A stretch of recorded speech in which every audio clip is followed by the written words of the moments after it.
Good morning, FB friends. This is my first time to do FB Live.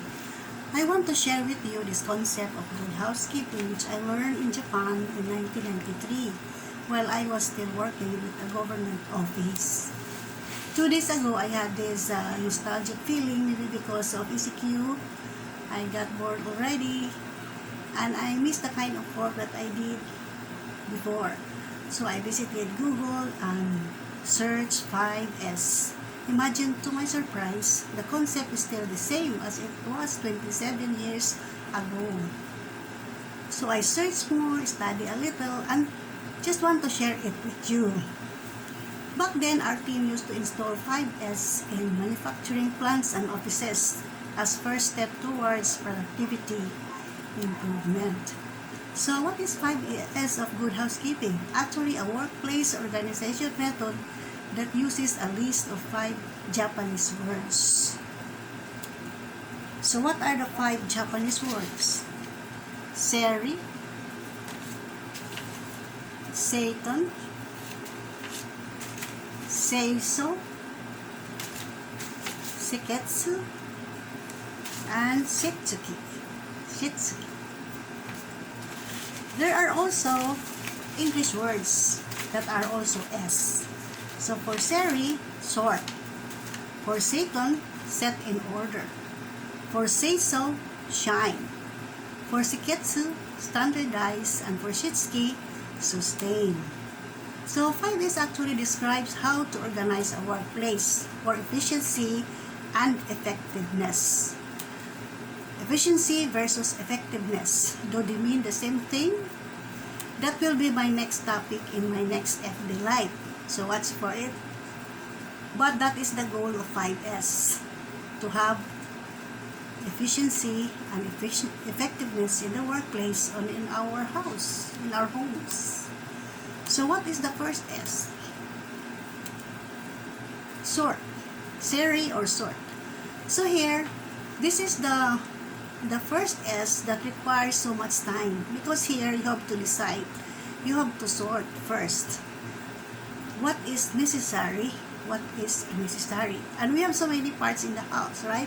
From the bedroom, for example, in our closet, what are the things that we need, what are the things we don't, and what are the things that we need to throw out. Imagine in our closet, we still have the skirt when our waistline was 25, and now the waistline is 35, and we still keep it because we just don't want to throw it away because of memories. But actually it is already considered unnecessary things that we don't need. Why is it that we have to sort? To reduce the time lost looking for an item by reducing the number of items found in a place. So it refers to like minimalism. So how many plates you have in the kitchen, how many knives, how many pots. So there are many things in the kitchen that it keeps us as a long time to search for an item, we will use it. So that's the goal of sorting. And also it will reduce accident. Imagine we are still keeping damaged chairs in our sala, and so members of our family or our visitors got an accident because we don't want to throw it away. So the goal of Seri is to reduce these untoward incidents because of damage, old or unnecessary items, and also for houses where there are small children. We need to let go of the things that have sharp edges because it will cause damage or accident to the children. Also in Seri, if we sort out and remove the things unnecessary, we have more space available for necessary things and increase safety in our homes and in our workplace. That is Seri or sort. The second S is Seiton. Setting it in order. So what do we mean by this? After we sort out and remove the unnecessary, we have to decide where to put. We can make like workflow. For example, in the kitchen, where shall we put the knife, the plates, the cups, the pots. So, is it near the stove? So, there must be a workflow so that it is easier to find when we are going to use it, and it is nearer so that it will eliminate time loss of locating. And then arrange things in logical order, where to put. For example, also in our closet, we can arrange our clothes according by color, so that it is simpler when we want to go out. We want to wear red, so we can easily see the red because it is grouped together as red. The shirts have to be grouped together. The underwear has to be put together for easy and less time of locating them. That is Satan. So we have to place everything according to their uses. For example, shampoo. So imagine how you are in the shower, the shampoo is not there. So that is a very messy situation. So it has to be the put in a place where it is needed. Okay, and make it easy to find. So in this second S, in Satan, we have to use label, especially if we have small children. So where shall we put the, for example, the medicines? We have to have a place where you put the medicines. It has to be far from children.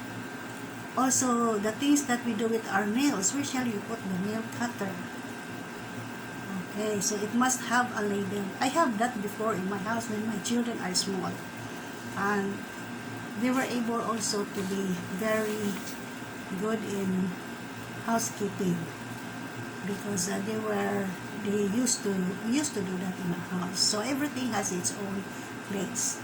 Now the third S is say so. So the Japanese concept, cleaning will come after sorting and setting it in order. That's the time we will clean. We will sweep, we will mop, we will sanitize the place, keep the place pleasing, decorate. So that's the third S. So how to implement? We have to clean after use, right?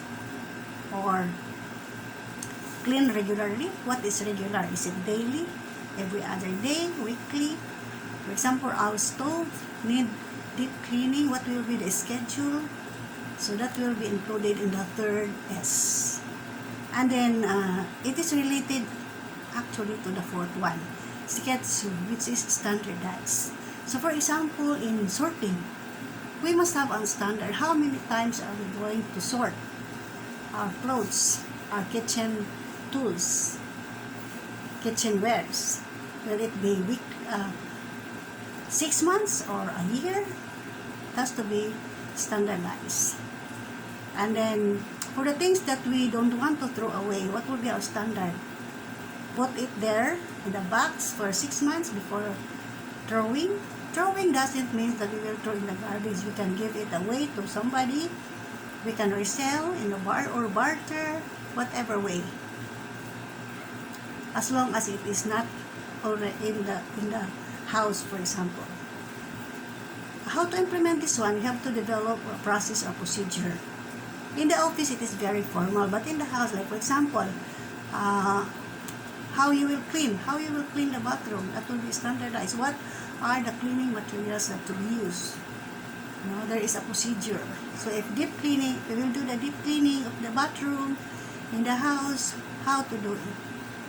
What are the things that we will need? So that's standardization, including the materials that we use. And how to implement it? Let every parties know. Give them responsibility. If there are 3 people in the house, like what we have in the house now, then we should know our responsibility, especially in throwing out also the garbage. That is part of say-so and standardization. We have to share responsibilities. And we can also document. We want it to be more formal, so that it is easy to improve. The next month we will improve. And if we have the document also, we can use visuals, like we can take a picture, then we can evaluate and review. And the last S is its key, actually it's just self-discipline. When everybody do it without being told. Because they are already in their system, it is communicated well, there is regular evaluation and audit and improvement. So, it will be easy to follow. And for a good implementer, the best thing is that be a model. Okay, we have to walk the talk. That's it for today. Thank you. Bye. Sila?